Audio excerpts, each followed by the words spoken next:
We have a wonderful guest this morning to tell his story, and you all know him as the Apostle Peter.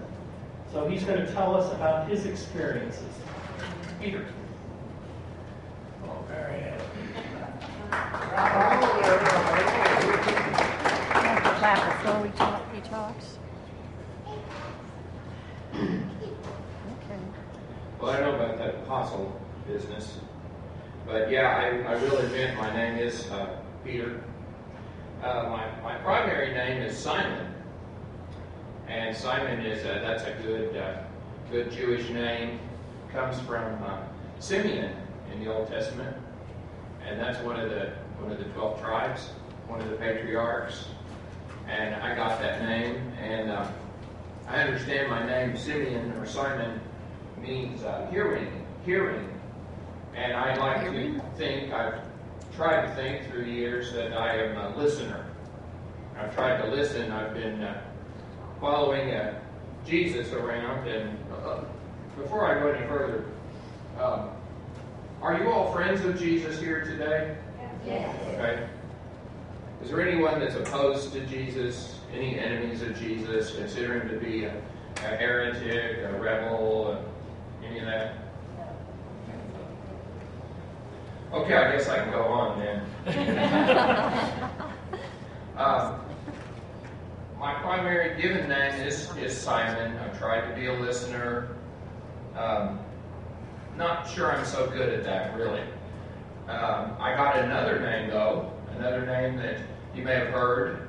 You might have heard me called Peter. You might have heard me called Cephas or Cephas. Out of our Aramaic language, that's the way we talk back home with that name. And then when we're around Gentiles, we have any Gentiles here today? Yeah. Okay, well, you're all right. Then the name Peter or Petros comes out. And then that name has a meaning too, and the meaning is rock. Rock. And so you might call me Rocky around here if you like. You can call me Rocky. And rock, that sounds like a strong word, but right now I'm not feeling too rocky, and I'm feeling more pebbly, like a little tiny rock. Because I've been through some things that have been fantastic and some things that have been terrible just real recently. And so let me tell you about Jesus. And I can qualify. I say, this word apostle, I have trouble with that because, that would mean I'm some kind of ambassador. But honestly, I don't feel like I understand it very well at this point in my life. What I've experienced has been great. I've dedicated my life to being with him. But I just don't get it. I'm working on that. My brother Andy, or Andrew, he's the one that led me to Jesus in the first place. He heard about him, and he said, we found the Messiah. So he leads me. And sure enough, I was impressed too by Jesus. And some time went by. We heard about him, some things about him. We experienced some fellowship with him. And then one day, we were down there fishing, and he came along and he said, come, follow me. He invited us personally to go with him. And, that's a little inconvenient, a little bit, because, we work as a team. We work with my dad, and I had to kind of leave that all behind. Not sure Dad is all that happy with us right now. I think he's probably working a lot harder nowadays. But when Jesus said, follow me, I just felt compelled. I went, Andy went, we went right along. And we went in his footsteps. And we saw some amazing things. I'm glad that we followed him. I can't think anything better to do. I think I spent that time better in his presence than just catching fish. Although I do like catching fish. I really do. And in fact, he kind of hooked us, or he kind of threw the net around us, and caught us in a certain way. The way that he addressed us, he said, come with me, come follow me, and I'll make you fishers of men. You know, he knew we were into the fishing thing. He knew we understood that. And so he got right down there with us, threw that net around us, and we followed. And we hoped to be those who would catch people just like you catch fish. Now, I'm not sure what you do with them after you catch them, but it sounds exciting. It sounds kind of like something God might be in. Things I saw amazed me. One of them was Jesus healed my mother-in-law. And he didn't even ask me first. He just did it. Might have liked a little consultation up front. But he healed her. On another occasion, I've seen him raise the dead. Somebody has been gone, and he brings them back. And I don't understand that, but I'm impressed. How about you? Yeah. Have you heard some of these stories? Amazing things. And I've had the privilege to actually be there and, not really do it, but be a part of it. I've seen him command nature and see nature respond. On one occasion, we're in the boat. We're out at sea, and a storm comes up suddenly, and that's what happens out there sometimes. Out of nowhere, here comes a storm. And, all hell has broken loose, and Jesus says, "Be still." And it was. I was impressed. I was really impressed. On another occasion, big stuff, he led us up on a mountain, and we saw him transform. He changed in appearance, and all of a sudden it was like looking at the sun to look at him. We saw this glory, this radiance, and we heard a voice, which I think was God's voice, and the voice said, "This is my son. Listen to him." And so, hey, that sounded good to me. That's what I was trying to do already. A little bit later, Jesus rounds us up around Caesarea Philippi. One of those towns that used to be ours, and now it's named after somebody Roman, some big wig. Romans like to do that. They think they own the place. Anyway, Jesus says, he asks us, who are people saying that I am? He's trying to, kind of, I think he already knew. Maybe he was teaching us a lesson here. But anyway, so we threw out what we knew. And then he got personal with it. He says, "Well, who do you say that I am?" And I knew the answer, I threw up my hand, and he called on me, and I said, "You are the Christ, the Son of God." And he didn't rebuke me. He didn't rebuke me. Now, there are times when he did, and I'll talk about some of those. But right then and there, he said, God had revealed that to me. He said, there's no way I could know that if his Father hadn't made it known to me. And then he gives me this new name. Then he says, "You are Cephas," or Peter, which means a rock. And on that rock, I'll build my church. And I didn't know what to make of that, and I still don't. Like I said, I feel more like the pebble than the rock. And I don't know how much building you can do on top of a pebble. But I don't know. He does some amazing things. I will confess to you my weakness. I don't consider myself to be a good ambassador for Jesus. Some of the things I've done have, I think, kind of disqualified me. I tried to be a listener, and I wound up with my foot in my mouth. I act before I understand. I'm proud. I'm somebody that wants to lead, and I will jump out to lead before I know which way to lead. And that seems to lead to problems. On this one occasion, I really blew it. We're going along, and Jesus begins to talk about how he's going to have to suffer. And I decided I was going to have to lead Jesus. I was going to have to straighten him out. So I told him, no way. He said, that's not going to happen. I wouldn't let that happen. I told him that. I said, I'd be there with you to defend you all the way. And nobody is going to treat you bad as long as I have anything to say about it.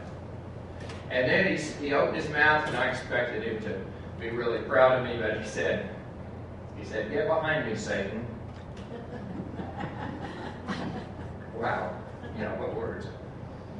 At first, I was just kind of devastated by what he said. He said, you are opposing God.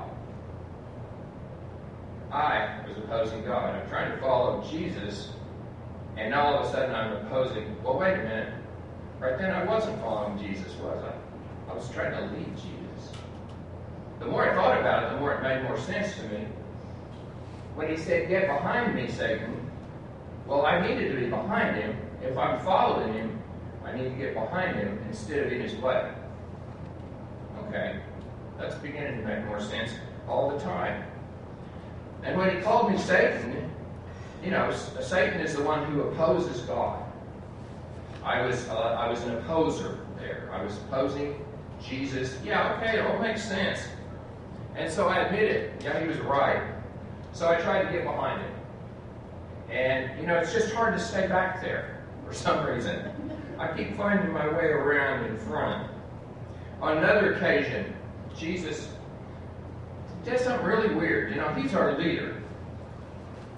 And one night, very recently, he takes off his normal clothing and he puts on the clothing of a slave. The apron, and he sits down with a basin and a towel, and he's going to act like he's a slave, and he wants to wash our feet. And I was really offended by that, and I was offended for him, because Jesus is not a slave. Jesus is the one that we should be following. Yeah, like I do it. But anyway, he's the one that we should be following. He shouldn't be ministering to us, washing our feet. And I know that happens all the time in our culture, because we walk around in sandals, we get filthy feet. They need to be washed, but that's a servant's job, not a Messiah's job. So I don't understand this. Anyway, I finally decided, okay, I'll go along with him. He's saying he wants to do this, he needs to do this to me, or I have no part with him. So I said, all right, if you're going to go that way, all right, wash my head and my hands too. He said, no, wrong again. Wrong again. So I'm trying to understand him, and it's a real struggle. It's a real struggle for me to understand him. We go a little further, and we wind up in this garden, and Jesus tells us all to pray with him. Pray with him. And we fell asleep. Jesus is praying. We're all praying, and somehow, we just dropped off. And it happened 3 times. We just went to sleep. You get tired, but I don't know. I don't think he was asking too much. We just gave out. Next thing I know, here they come to arrest him. These guards, these Roman guards come along. They're going to arrest him, take him off. And now here's my chance. Here's my chance to show him that I meant business. When I said I was going to defend him, I'm going to do it. So I drew my sword, and I struck the nearest person, cut off his ear. Yeah, I really did that. I did that for Jesus. And what did Jesus say? He said, put your sword up. Put your sword up. He who lives by the sword dies by the sword. Wrong again, Peter. Blew it. So, I don't know. It's a tough deal. But I did walk on water.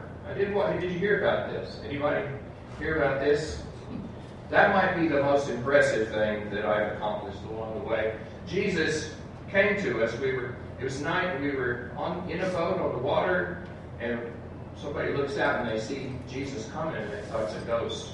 Oh, it's a ghost. So we're all scared. Who walks on the water? Anyway, a ghost maybe. But then he got closer, and they said, no, that's Jesus. That's Jesus. And as soon as I saw that it was Jesus, I wanted to go to him, and I just walked right out of the water. I got out of the boat. I walked out, took a few steps. I looked back at my buddies in the boat. They looked at me. I looked at them. Then they looked at my feet. When my feet were touching the water, I looked down. And all of a sudden, I began to sink. I made it a few steps, though. I think that's worth something. I mean, I couldn't carry through, I couldn't complete it, but I got it started. And I didn't think about it till I looked down. And then Jesus pulled me up. Everything was okay. Could have done a lot worse. Because I stepped out on the water, because I drew my sword, because I do all these kind of things without thinking, some people think I'm really brave, they think I'm really bold.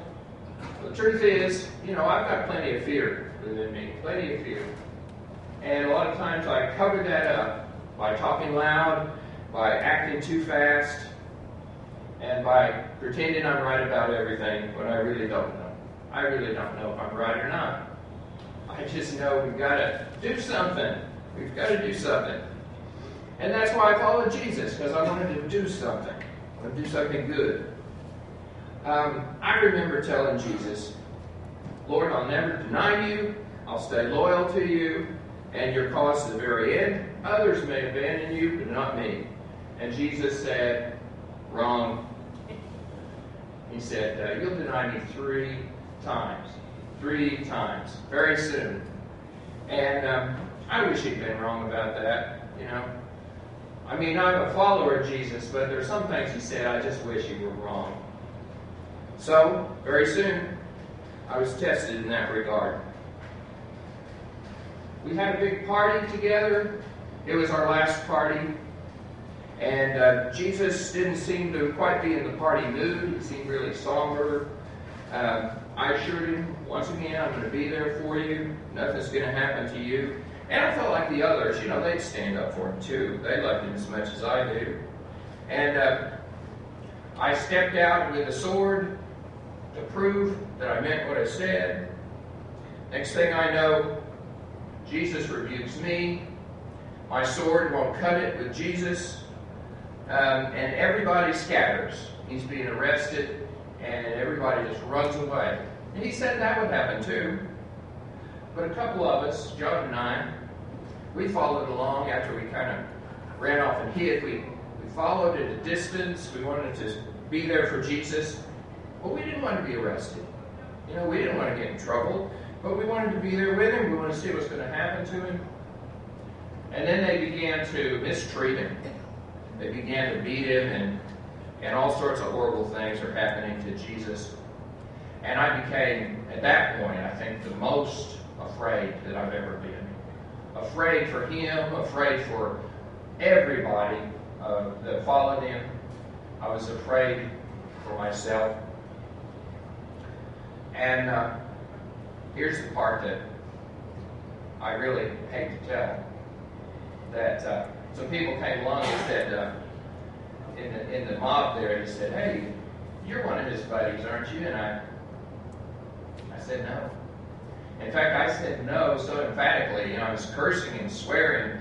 3 times people came up to me and asked me, are you a friend of his? Do you know him? And I did everything I could to convince them otherwise. That hurts. Well, that hurts so bad. I was so afraid, so stupid. Next thing I know, I'm running off, trying to get away, and I make eye contact with Jesus, as he is being mistreated by these people that don't know him or care about him or understand him. Well, I think I understand him better than they do, but I still don't get it all. But we made that eye contact, and he knew what I'd done. He knew I'd denied him. There's no way around it. He's right there. But I didn't see anger in his eyes. I didn't see condemnation in his eyes. All I saw was love. And if anything, pity for me. And maybe that hurt even worse. So I ran off and I wept for a while. Not something I like to do much. I think about this, and even now, I feel shame for it. My face kind of burns with shame, and I think I was a coward. Here I had a perfect opportunity to tell people I knew Jesus. They even asked me, do you know Jesus? I didn't have to create a situation, and I completely blew it. I don't know if I'll ever forget it. I keep thinking over and over, it just keeps rolling through my mind. And I just wish I could have gone to him then and been restored somehow, said I'm sorry or something, but there's no time. And next thing I know, he's on the cross, and then we hear now he's in the tomb. He's died, he's been buried. And boy, terrible times. I mean, we've been on the mountaintop with him, and now we're in the deepest valley with him. But there's still a little bit more going on. As we were hiding, we were hiding like little mice hiding from the cat. We're afraid of those Roman soldiers coming and getting us too. Because people knew that we were his followers. There's no secret there. But we're hiding, and Mary Magdalene says, I've got to go tend to things in the tomb. And we tried to do everything we could to talk her into just staying here with us now where it's safe behind locked doors, but she wouldn't go along with it. She goes off, and now, boy, time just really stretched out, It shouldn't have taken her long, but it was taking forever. Finally, she comes back. She bursts into the room with us, and she's just having a hard time speaking. She's excited, afraid, and all she can get out is, the tomb, the tomb. We wait. What? The tomb? What else? She says, the tomb, it's... Come on, Mary. Come on, tell us. What is it? She finally blurts out, it's empty. The tomb's empty. And all we can do is stare at her now. What does this mean? The tomb's empty. Empty. The tomb shouldn't be empty. Surely she's wrong. So we got to check this out. So John and I go. And we have her lead us in that direction. We're running as fast as we can. I pass her, I pass John, I'm in front, and then John passes me, and then it's just a question of who's going to get there first. I used to be a good runner.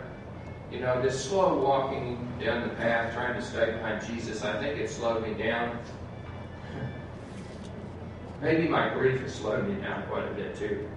Maybe my own anger toward myself slowed me down. Okay, so I didn't get there first.